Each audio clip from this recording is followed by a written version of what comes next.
जो शिक्षा में चेंजेस होने चाहिए, हमारी वैकेंसी लाएं, जो लीक पेपर हो रहे हैं उसको रोका जाए, जो भी रिस्पॉन्सिबल पर्सन है उस पर कार्रवाई हो। तो अगर धर्मेंद्र प्रधान रिजिग्नेशन नहीं दे रहे हैं, जवाब नहीं दे रहे हैं, तो मोदी को उनको बोलना चाहिए कि भाई तुम क्यों जवाब नहीं दे रहे हो।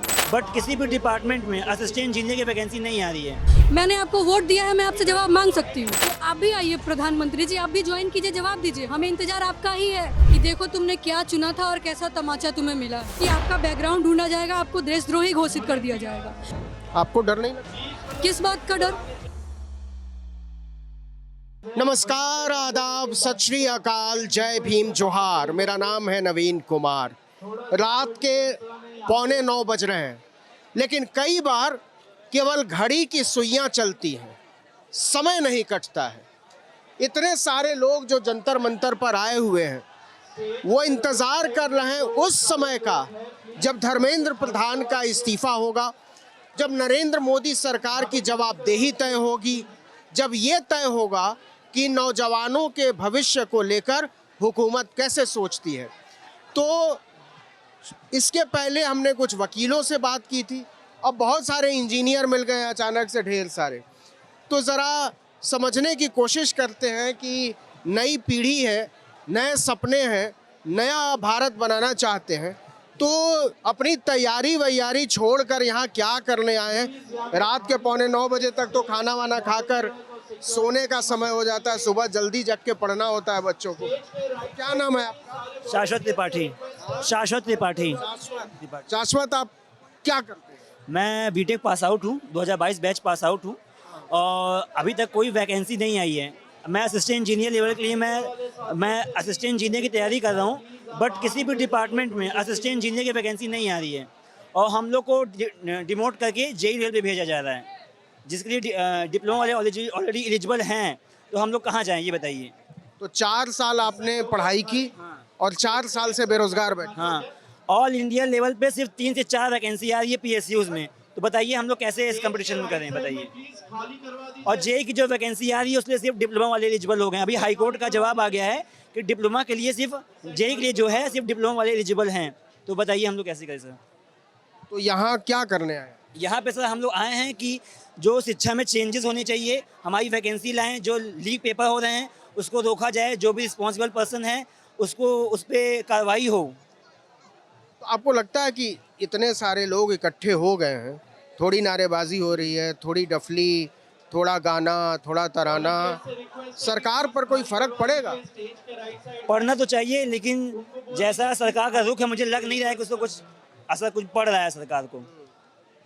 अच्छा, तो क्यों असर नहीं पड़ रहा है इतने सारे लोग? सरकार, मुझे लगता है सरकार चाहती ही नहीं कि मतलब रोजगार देना चाहती ही नहीं है। वो एक हिसाब से वो एकदम इग्नोर कर रही है इस चीज़ को। कम से कम उसको आके देखना चाहिए यहाँ पे क्या प्रॉब्लम है, इतना युवा यहाँ इकट्ठा हो रहा है, क्या दिक्कत है, आके देखना चाहिए उसको कम से कम। आपका क्या नाम है? ऐसे जैसे आपने सवाल पूछा कि सरकार पे असर पड़ेगा कि नहीं, अगर सरकार पे असर नहीं पड़ेगा ना तो जनता पे असर पड़ेगा कि देखो तुमने क्या चुना था और कैसा तमाचा तुम्हें मिला है। तो अगली बार से वोट भी हम सोच समझ के देंगे। नहीं, लेकिन एक जो नारा इन दिनों चलता है बहुत, क्योंकि सवाल केवल एग्ज़ाम पर नहीं है, सवाल चुनाव आयोग पर भी है, सवाल SIR पर है, सवाल नाम कटने पर भी है। वोटर लिस्ट से 8-8, 9-9 लाख लोगों के नाम कट जा रहे हैं, अपील में जा रहे हैं, उसका कुछ हो नहीं रहा है। तो एक जो नारा चलता है आएगा तो मोदी ही, उसका कोई हल निकलेगा क्या? देखिए, डेमोक्रेसी इसी को तो बोलते हैं, जिसको जो मन करे वो उसको चूज करे। अभी भी अगर किसी को मोदी जी अच्छे लग रहे हैं तो जाहिर सी बात है वो उनको वोट दे, लेकिन जो उनको वोट देने की वजह से इफेक्ट हम लोगों को मिल रहा है, हम तो नहीं दे रहे हैं उनको वोट। अगर हमने दिया भी है तो आगे तो हम नहीं देंगे, क्योंकि उससे हमें बैड इफेक्ट हो रहा है, तो कोई क्यों देगा। लेकिन डेमोक्रेसी इसी को तो बोलते हैं। आप अगर उनको वोट देना चाहते हैं तो आप अभी भी मोदी जिंदाबाद कीजिए, और हम नहीं देना चाहते हैं तो हम उनसे जवाब मांगेंगे ना, क्योंकि पिछला वोट तो हमने दिया था और वोट के बदले हमें जवाबदेही चाहिए। और रही बात की पेपर लीक की, तो यहाँ बात सिर्फ पेपर लीक की नहीं है। अगर आप किसी भी चीज़ के लिए सवाल उठाते हैं, चाहे वो पेट्रोल से रिलेटेड हो, चाहे वो पेपर लीक से रिलेटेड हो, चाहे वो रोड से रिलेटेड हो, चाहे वो क्लाइमेट चेंज से रिलेटेड हो, तो सीधे सीधे बात यही आ रही है कि आपका बैकग्राउंड ढूंढा जाएगा, आपको देशद्रोही घोषित कर दिया जाएगा। लेकिन बात तो ये नहीं हुई ना कि अगर मैं देशद्रोही हूँ तो मैंने मोदी को क्यों वोट दिया। जब आप मेरे घर पे आए वोट मांगने तब मैं देशद्रोही नहीं था। मेरे वोट लेने के बाद, सत्ता में बैठने के बाद जब मैं आपसे जवाब मांग रही हूँ तो मैं देशद्रोही हो गई। तो यही तो बात है ना, डेमोक्रेसी कहाँ है फिर? आप तो ऐसे ही फिर बोलेंगे India is a democratic country, but what is this democracy? ये भी तो बस पेपर पे ही रह गया ना। क्या करती हैं आप? मैं यूपीएससी की तैयारी करती हूँ। नाम क्या है आपका? मेरा नाम प्रीति वर्मा है। प्रीति, ये बताइए कि इतने सारे लोग जमा हो जाते हैं, आपने भी थोड़ी देर पहले कहा कि डेमोक्रेसी कहाँ है। जुडिशरी अपने तरीके से डिफाइन कर रही है घटनाओं को, मीडिया अपने तरीके से चल रहा है, फोर्थ पिलर पूरी तरीके से धराशायी हो गया है, ऐसा लोग कहते हैं। तो अगर कोई सिस्टम का खंभा काम ही नहीं कर रहा है ठीक तरीके से जैसे उसको करना चाहिए, तो फिर कैसे बदलाव आएगा? देखिए, सिस्टम का खंभा काम नहीं करता है तो हम लोगों को वोट देने का राइट इसलिए ही तो मिला है कि अगर हम वोट दें। सिस्टम का खंभा कुछ नहीं है, सिस्टम का खंभा बेस हम है, उसके ऊपर 4 खंभे हैं। तो अगर 4 खंभे खराब हो रहे हैं तो बेस को रिस्पॉन्सिबिलिटी लेनी पड़ेगी ना। तो ये बेस ही तो है यहाँ पे, ये खंभा नहीं है। सिस्टम के जो 4 खंभे की आप बात कर रहे हैं, खंभा यहाँ नहीं है, ये बेस है। और बेस खंभे से जवाब मांग रही है कि आप परेशानी क्यों हो रही है हमें। बस। आपको डर नहीं लगता? किस बात का डर? सरकार आपको देशद्रोही साबित कर देगी, एंटी नेशनल कह देगी। हर दूसरे दिन कोई ना कोई कह ही रहा है। नहीं कहेगा तो ऐसा कौन सा मुझे ताजमहल मिल जाना है? तो कहला के भी कोई दिक्कत नहीं है मुझे। अगर सच का साथ छोड़ना पड़े सिर्फ झूठ का दोष लगने की वजह से, तो फिर तो हम भी तो दूसरे मोदी ही कहलाएंगे ना। तो आपने अपने घर में बताया है कि यहाँ इतना बड़ा जमावड़ा है, आपके घर के लोगों का क्या? जी, 18 साल की मैं हूँ, मैं वोट दे रही हूँ। वोटिंग राइट क्यों मिला है? अगर मेरे पिताजी का दूसरा माइंडसेट होता है, मेरा दूसरा माइंडसेट होता है, इसलिए तो वोटर आईडी कार्ड बनाना, ताकि कोई किसी एक को सप्रेस ना कर पाए। एक एज के बाद सबकी अपनी ओपिनियन होती है। मेरे पिताजी अगर मोदी जी को वोट करते हैं इन केस, तो वो उनकी पर्सनल चॉइस है। मैं नहीं करती हूँ तो ये मेरी पर्सनल चॉइस है। तो इसलिए तो वोटिंग राइट मिला है ना हर किसी को। डेमोक्रेसी इसी को तो बोलते हैं कि 2 अलग अलग लोग अलग अलग तबके को सपोर्ट कर सकते हैं और दोनों अपने आप में आज़ाद हैं। कोई किसी पे दबाव नहीं डाल रहा है। धर्मेंद्र प्रधान के इस्तीफे से आपको लगता है कि कोई ऐसी चीज बदल जाएगी जिसके बाद इस तरीके के आंदोलन की जरूरत नहीं पड़ेगी? मैं आपको एक बात बताती हूँ। आप इस्तीफे की बात कर रहे हैं, चलिए 17 दिन 18 दिन हो गए, इस्तीफा को आप साइड रखिए। आपने अभी तक उनका बयान तक नहीं देखा, ना मोदी जी का, ना धर्मेंद्र प्रधान का, ना किसी का। तो बयान ना देना, इस्तीफा को अगर हम साइड भी रख दें तो उनका बयान ना देना, आपको नहीं लगता कि ये तमाचा है कि तब भी तुम मुझे ही चुनोगे, मैं ही राजा हूँ, तुम क्या कर लोगे? तो अब बात रिजिग्नेशन की रह ही नहीं गई है। अब बात रह गई है कि मतलब आईना दिखाया जा रहा है हमें कि तुमने क्या चुना है। पिछले बार मैंने खुद मोदी को सपोर्ट किया था, मैंने खुद वोट दिया है। तो मैं यहाँ ये नहीं कह रही हूँ कि मैं किसी को सपोर्ट कर रही हूँ, नहीं कर रही हूँ। मैंने आपको वोट दिया है, मैं आपसे जवाब मांग सकती हूँ। पिताजी हमें कॉलेज के पैसे देते हैं तो पूछते हैं ना कि रिजल्ट क्या आया है। तो हमने भी तो मोदी को वोट दिया है, तो हम भी पूछेंगे कि रिजल्ट क्या है। जाहिर सी बात है। तो सरकार पर कोई फर्क पड़ता हुआ दिखाई दे रहा है इतना? मेरा यहाँ आना ही सरकार पे फर्क पड़ना है। ये मेरा पहला दिन है यहाँ पे। 18 दिन से मैं भी घर पे ऑनलाइन ही चीज़ें देख रही हूँ, शेयर कर रही हूँ। सरकार पे असर तब पड़ेगा ना जब हम लोगों पे असर पड़ेगा। अगर हम भी घर पे बैठ के पॉपकॉर्न खाएंगे और बोलेंगे कि ये सब कुछ नहीं है, तो फिर सरकार पे क्या असर पड़ेगा? सरकार तो यही चाहती है कि ये सब कुछ नहीं है, हम मान लें। लेकिन यहाँ आ रही हूँ, मेरे पे असर पड़ रहा है, तो सरकार पे भी असर पड़ेगा। मेरा ही तो असर सरकार को बनाया है ना, मेरे ही वोट ने तो सरकार को सरकार बनाया है। तो मेरा यहाँ आना भी तो सरकार को असर ही देगा। आपके बहुत सारे दोस्त होंगे, आपकी आपस में बातचीत होती होगी, उनकी भी एक ओपिनियन होगी। उनकी ओपिनियन से आपको क्या लगता है? मतलब आपने क्या? मेरे 1-2 दोस्तों का ये भी ओपिनियन रहा है कि पेपर लीक में धर्मेंद्र प्रधान को हम क्यों बोल रहे हैं कि आप रिजिग्नेशन दो, इससे कुछ नहीं होगा। बात यह है कि आप जिसको कुछ देंगे आप मांगेंगे भी तो उसी से ना। तो आप अब बोलेंगे कि एनटीए को हटाओ, ठीक है, या फिर पेपर लीक जो है वो प्रिंटिंग प्रेस से हो रहा है।